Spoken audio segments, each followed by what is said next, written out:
ghastly discovery in Milwaukee today. Mutilated body parts were found in a man's apartment. Police have arrested 31-year-old Jeffrey Dahmer. When I first saw the newspaper with Dahmer's face on it, it just hurt. Holding that newspaper and going, oh my God, that's him. That's my anatomy class student. He seemed like a quiet man, kind of a regular guy. He's being called the cannibal killer. The insight that this person was in fact the man who ate body parts was immediate.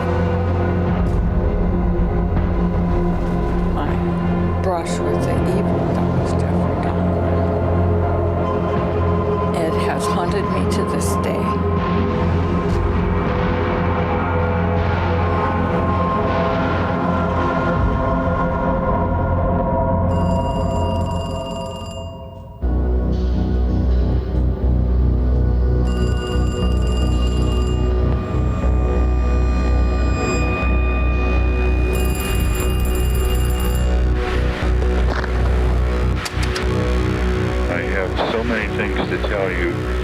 Things that I wanted to do differently with you. Right. Ever since the Jeffrey Dahmer murders were discovered, Lionel Dahmer was on that path, on that quest to try and figure out if he had a role in this. What's really been puzzling me is how come I just didn't know anything about this. I pretty much was doing things in my own little world. To hear Jeffrey Dahmer have a conversation with his father is brand new. This is Jeffrey Dahmer as he actually is. Remember that small 1 by 1 square foot box? You know what was in it, don't you? No. The mummified head and the genitals of the last victim in the West Allen station. Oh, I see. Amazingly, all the times that I should have been caught, I never was. Do you think that maybe Satan was involved?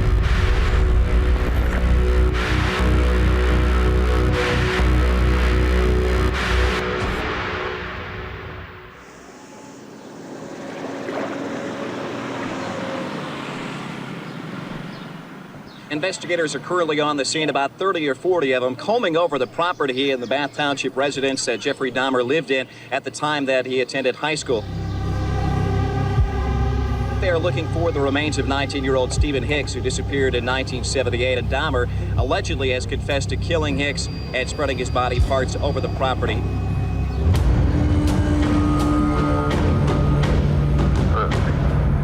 He changed to picking up someone on the road. A hitchhiker, you know, good looking one. And the hitchhiker you're talking about, that was Stephen Hicks, right? Right. Everything just fell into place, and I was able to make the fantasy reality. Yeah, it's all in my mind when I think of it. With the murder of Stephen Hicks, Jeffrey Dahmer has now crossed the line, and there's no turning back from that.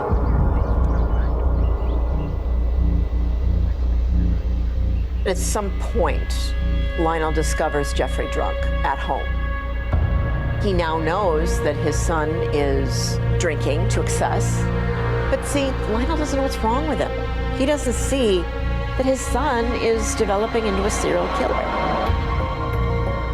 But Lionel wants Jeffrey to go to college. He believes that education is going to help turn his son's life around. And so he enrolls Jeffrey in Ohio State University.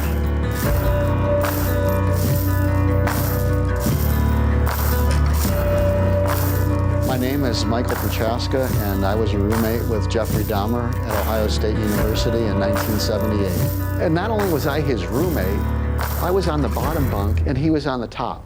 Who's going to believe that? I've never told the story before. It kind of feels good to get it all out after all this time. Moral Tower was the dormitory that I was in. You can't believe how excited I was to see if any other guys had moved in. When I finally did get to the room, a couple of my roommates had moved in, and Jeff was one of them. I said, "Hey, how you doing?" And I think I just got a "Hey" or "Hi, I'm Jeff."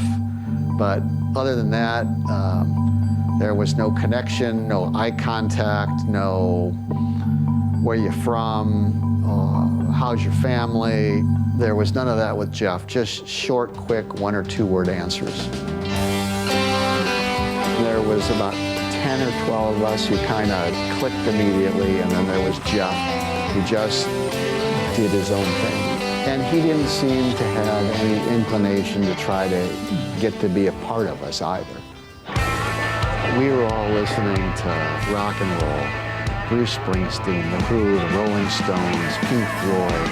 But what was strange about Jeff had 1 or 2 Neil Sedaka albums. And we all kind of looked at each other like, with disrespect to Neil Sedaka, but nobody at my age is listening to Neil Sedaka. If you asked Jeff questions about sports or teams, he was uninterested, but he was a drinker.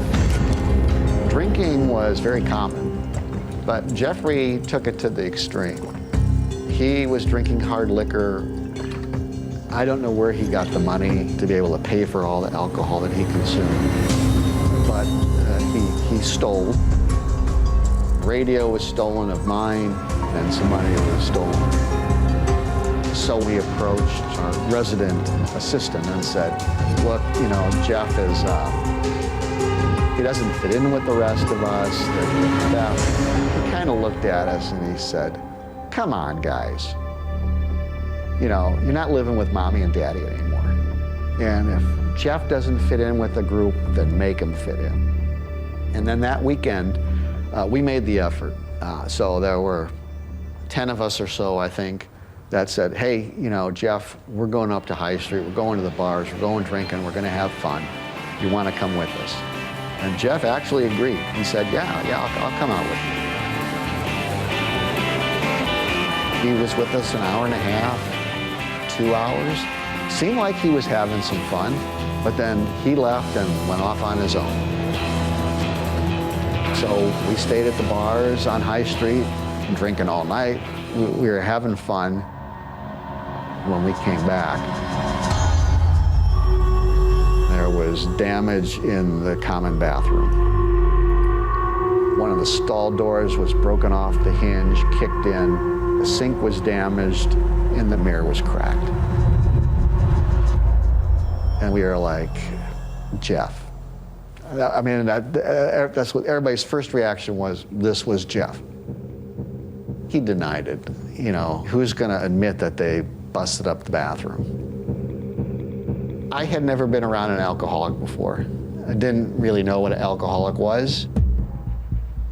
Between Thanksgiving and Christmas, he decided that he was going to start a collection of bottles. He must have had 30 to 50 bottles on his shelf that were empties. Hard liquor. Everybody went home at Christmas.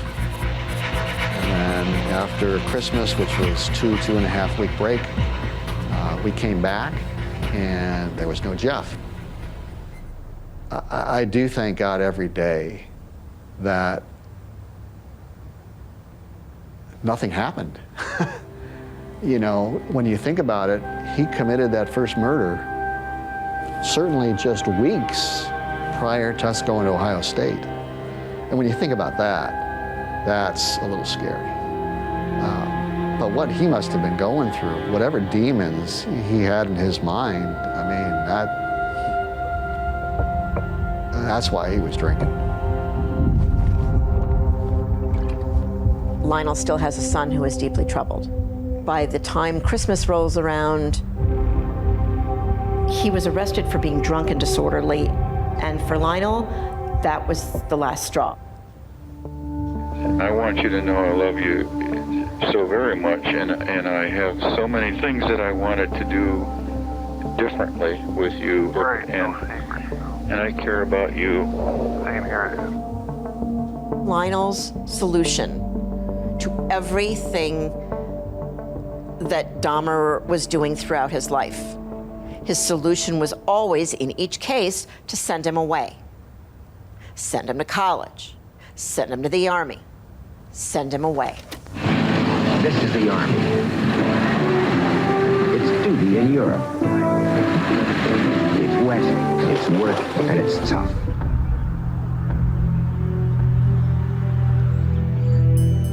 My name is Linda Sue Acevedo. I was known as Linda Sue Swisher. I have since remarried.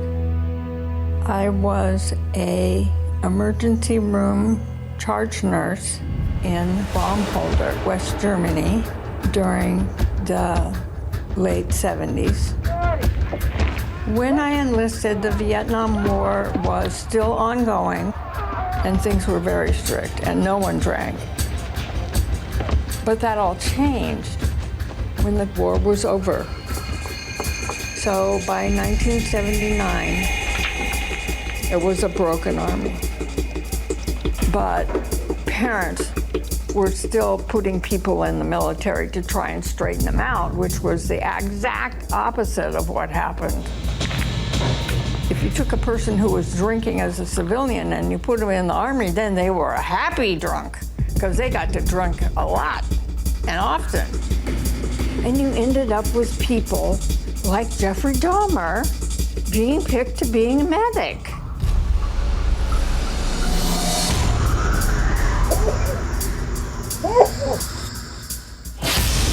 I took no particular notice of him until I was teaching anatomy with a plastic torso with removable parts. And I disassemble the whole thing, and then the practical part of the exercise would be to reassemble the torso and get the liver in the right place, and the stomach in the right place, and the bowels in their proper place. And when I called on Dahmer, who had been a very quiet, not involved student,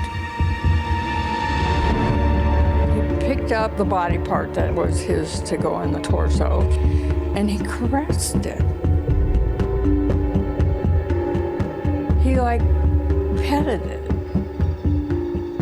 And I'm like, what? This is just off the wall weird. What does he think he has? A kitty? There was this glaring disconnect between how people picked up pretend anatomy parts and this man interacting with it. I was to the wall, shocked by this very brief encounter with Jeffrey Dahmer. When I interviewed him, I told Jeff, teach me. I want to know what goes through your mind. Jeff told me that the reason he became a medic is because he had a fascination with the body and internal parts of the body, starting with animals and then human beings. Learning the body, seeing the body, being able to feel the body. It fed into his fantasy. That was your first fantasy. That is the fantasy about looking and seeing what's inside a dog. Right. Raccoons and so forth. Yeah. Was that carried into your conscious life, or was it just in a dream? No, it was in my conscious life. I went out looking for those things.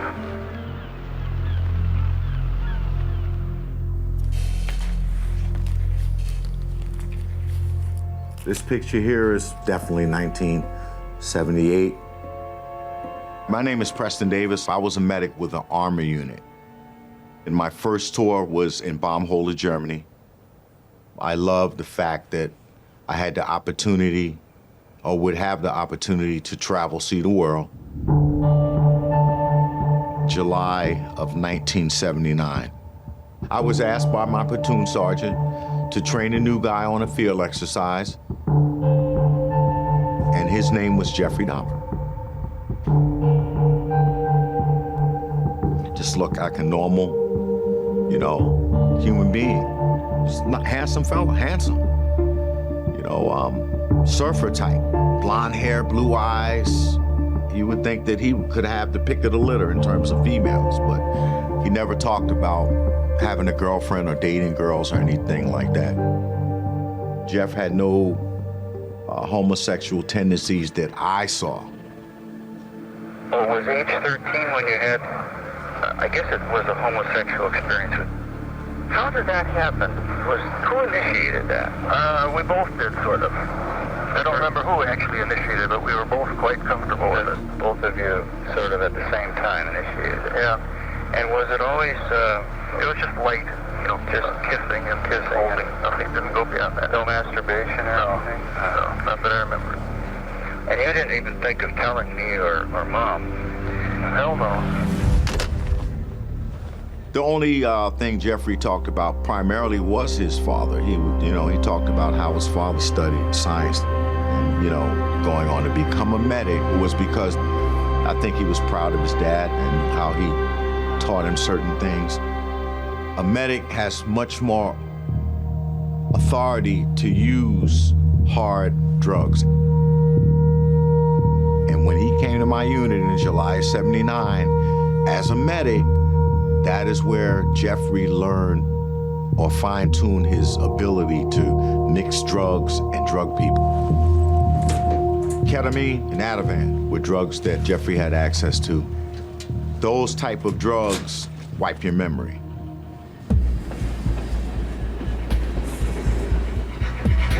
When the tanks go out on the field exercise, they have to have medical support.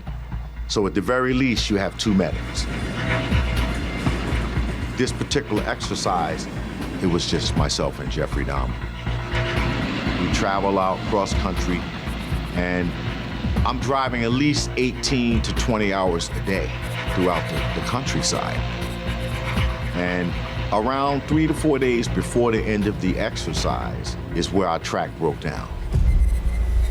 And I remember very vividly, the left final drive went out. So now we're immobile, we can't move. So we were told to the train station, and a couple of days went by. Obviously, the higher-ups would come by and check on us, make sure we're okay.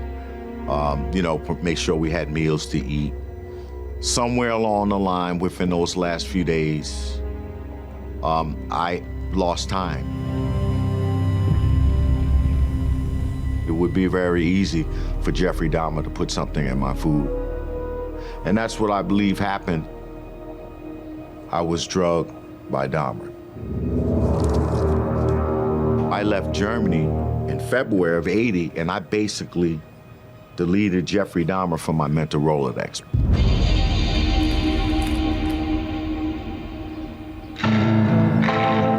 Billy Capshaw was my replacement as a medic. My name is Billy Joe Capshaw. I was 17 years old when I joined the military.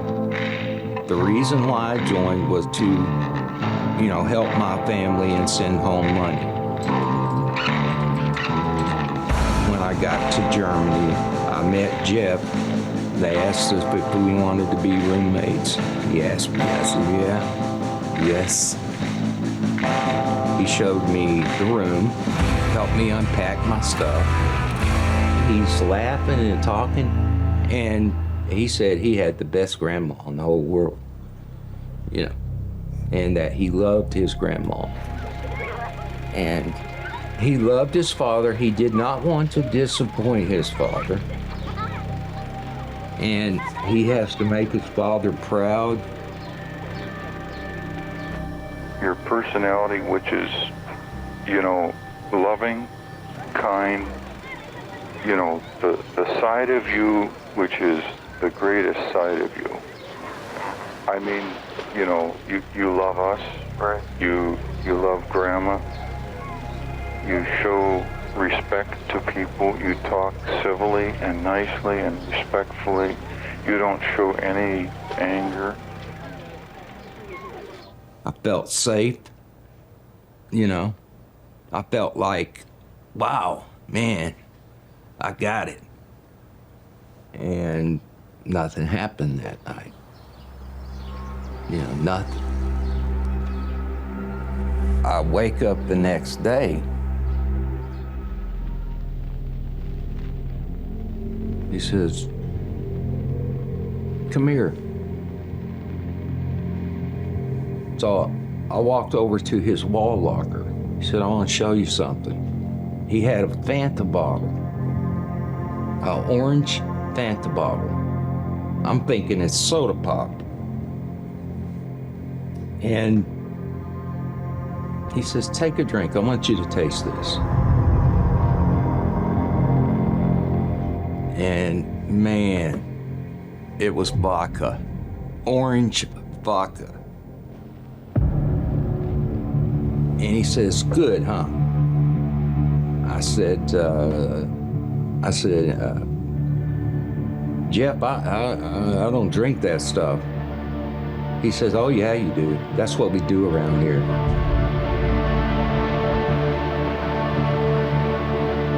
We drink more orange vodka, okay? And, you know, I start getting pretty drunk. He fills the bottle up again and continues to drink. The son of a bitch turned. He just turned from the person I met that first day into somebody I didn't even know. I said, could you please just stop drinking? Just stop drinking. And he says, no, I'm not gonna stop drinking. What are you talking about, stop drinking? And what time? It wasn't even dark yet, I don't think. And he said, just go to sleep. Just go to sleep. Thought to myself, well, okay, I'm gonna go to sleep because this dude's drunk. So I get into my bed and I'm fully dressed.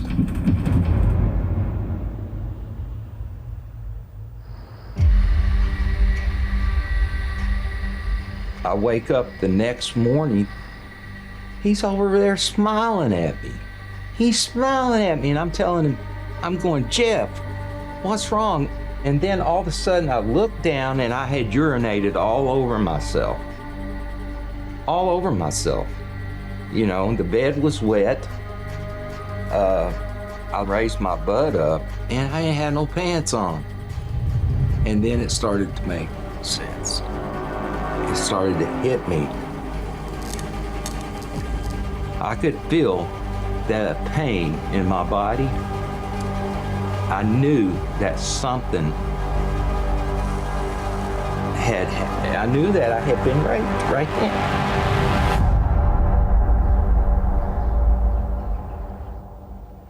And then he just started making faces, you know, like, you know, not saying nothing, just making the faces.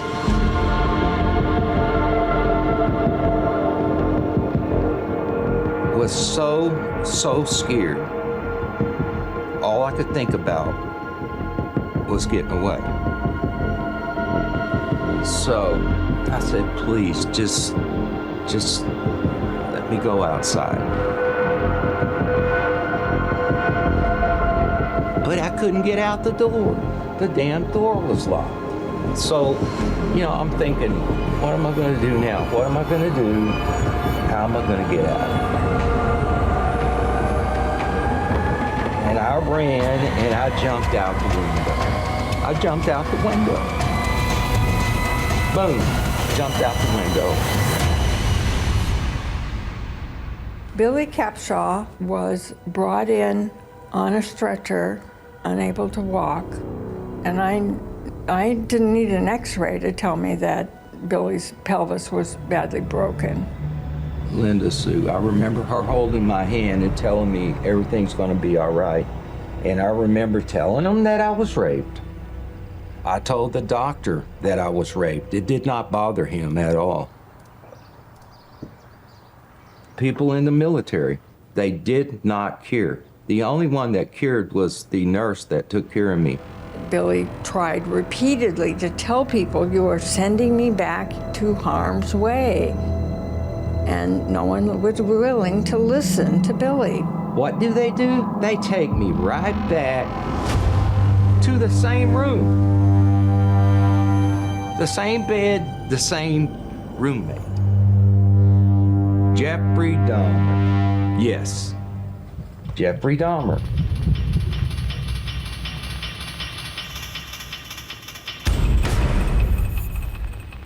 It progressively gets worse and worse and worse with the rapes and everything like that. Okay, it gets worse. It turns into 2 times a day. I never knew when it was going to happen. For Jeff, rape rarely has anything to do with sex. It's a sexual expression of aggression. Rape primarily services non-sexual needs of domination, control, humiliation. The ultimate power trip is to decide the fate of another human being.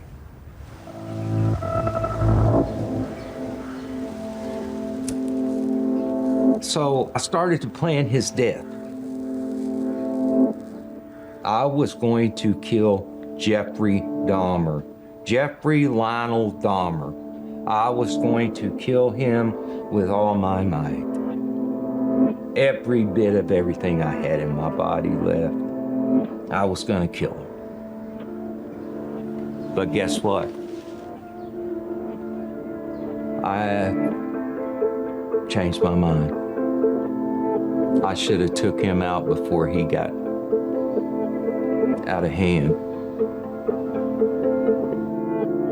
And now I feel guilty about it.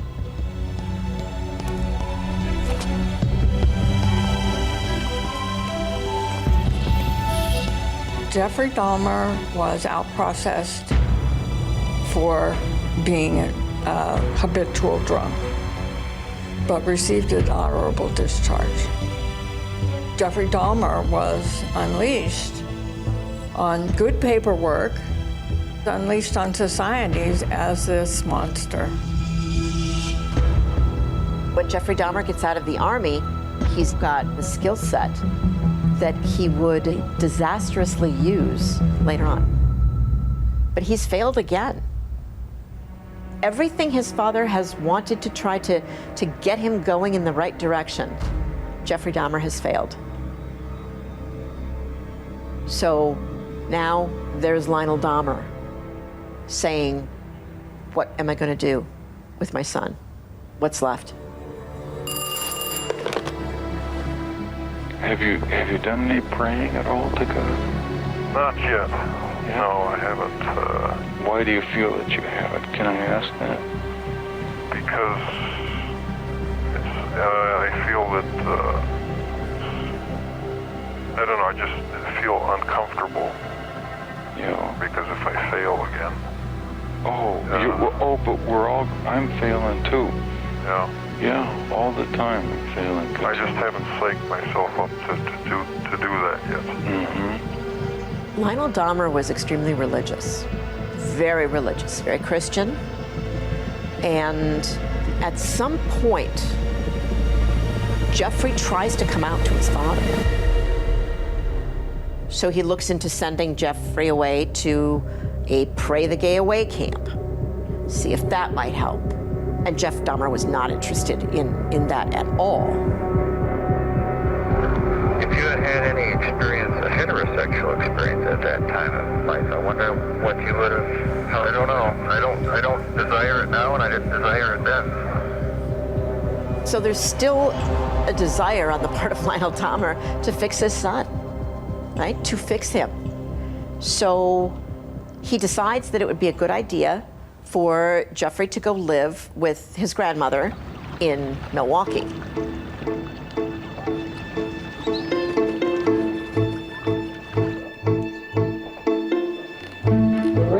we're kind of, at least I am, looking for Jeff to come find his son.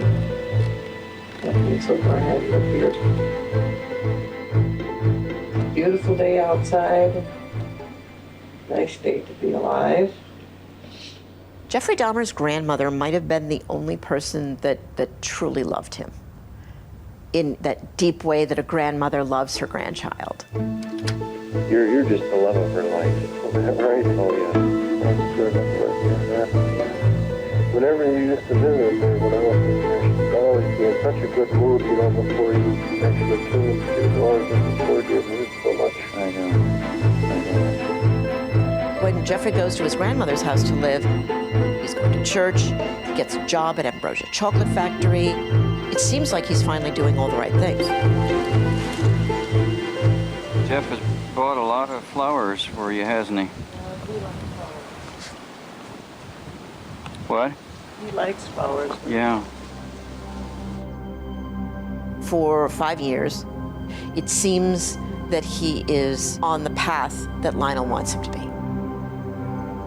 But I don't think Jeffrey Dahmer, since his first murder, was ever on the right path again. I think he was always plotting. I think he was always trying to figure out how he could live out the fantasies that he was having in his head. So while Jeffrey Dahmer is living with his grandmother, he's essentially free. No one is watching over him. And he begins frequenting Milwaukee's gay bars. Jeffrey Dahmer went to those bars. He was cute. I mean, he wasn't ugly. Because he was ugly, he wouldn't have gotten as many people as he got.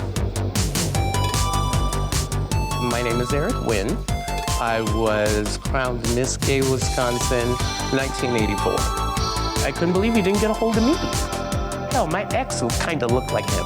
Blonde hair, a little bit of beard, you know, those weird, stupid 70s Kojak TV show glasses. Everybody has them. Let's call it what it is. He was attractive. When the sun started to set, it was drag queens everywhere. It started to come alive. It was popping, and it was fun and happy. And there it is, 219. My home away from home. 219 was the premier gay club on South 2nd Street. The chicest place to be, had the best showgirls, the most organized showgirls, and I was one of them. I was Erica Stevens.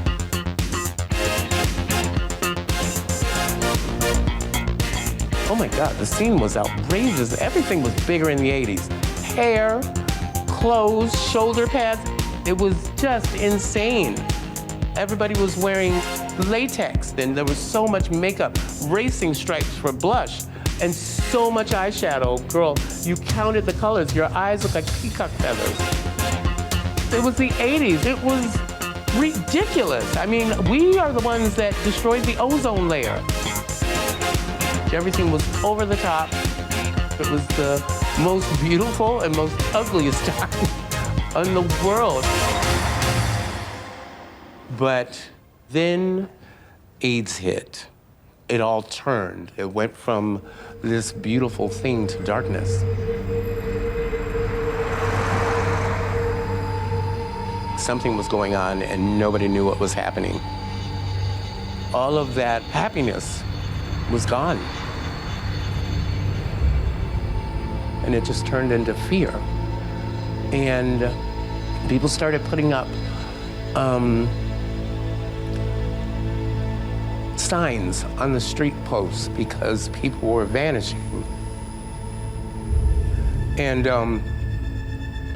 you saw them and you just automatically assumed that it was, I'm sorry. You just automatically assumed that it was people from HIV.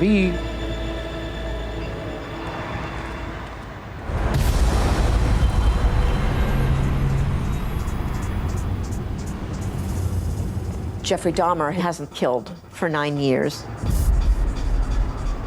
He meets Stephen Toomey at Club 219. Jeff told me. But to me, it was opportunity. And then he wanted to have sex. He found him to be attractive and the kind of body style that he was looking for.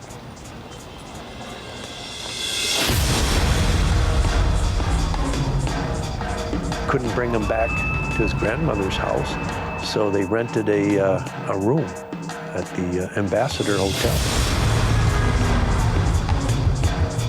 They drink, and then Dahmer says he wakes up in the morning and Stephen Toomey is dead. But Dahmer doesn't know how he got that way. He says, I'd have no recollection of actually killing him. Had to be me, but I have no recollection. I think what happened is he drank to where he passed out, and he, beat him and then strangled him. Think of Jeffrey being in that hotel room. The door's locked from the inside. He's got a dead body he's laying on. I mean, he's got to be going through sheer terror, It's like, oh my God. So there's a significant emotional event, because we talked about that, and it was very emotional for him. He got scared. And now Jeffrey Dahmer has to figure out, how is he going to get rid of this body? He can't call the police. So he goes to the mall, buys a suitcase, big suitcase, comes back to the Ambassador Hotel. Well, he cut it up, put the body, in the suitcase and called a cab. And, Stephen Toomey had to be about 170 pounds. And here Jeff is trying to carry this, body in a suitcase, and it weighs more than he does. So he gets the cab driver to help him. It's like, and the cab driver is like, oh, what do you got in there, a body? And Jeff just, kind of plays along with it. He then took it back to his grandma's house, and then he slowly disposed of that body over a lengthy period of time. I pretty much was doing things in my own little world. Kept it all to yourself. Yeah. Right? Yeah.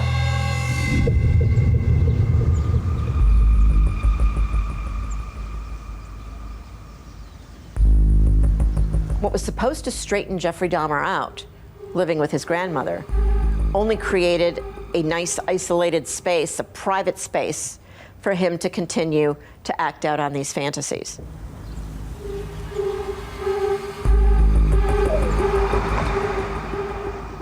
He didn't necessarily want to keep killing initially. He did tell me, though, once the killing started, it was such an adrenaline rush. It met his fantasy.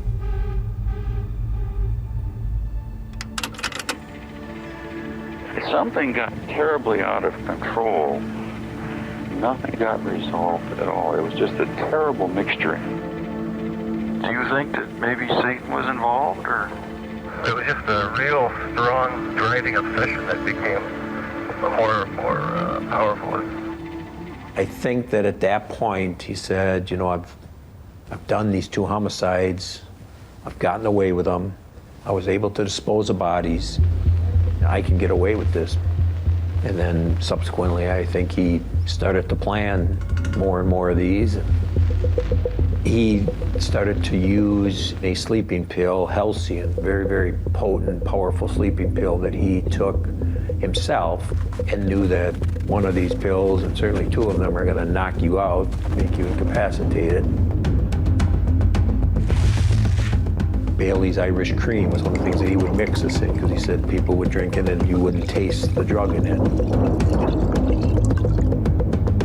He liked keeping them in this incapacitated state for as long as he could. He talked about having sex with them during this time. He started perfecting his craft, his method and his evolving. He started perfecting it. The fantasy evolves.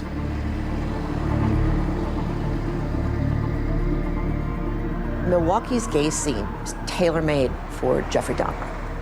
It became his playground. It became his hunting ground. Jeffrey Dahmer was able to operate with abandon. I was so wrapped up in what I was doing. Right. I felt I was going to continue doing that for the rest of my life. He was going to target people specifically. He was going to talk to people and find out what their story was. He was going to find out if they were close to their families. What he was doing was trying to determine if this person that he was conversing with would be missed if they were to disappear.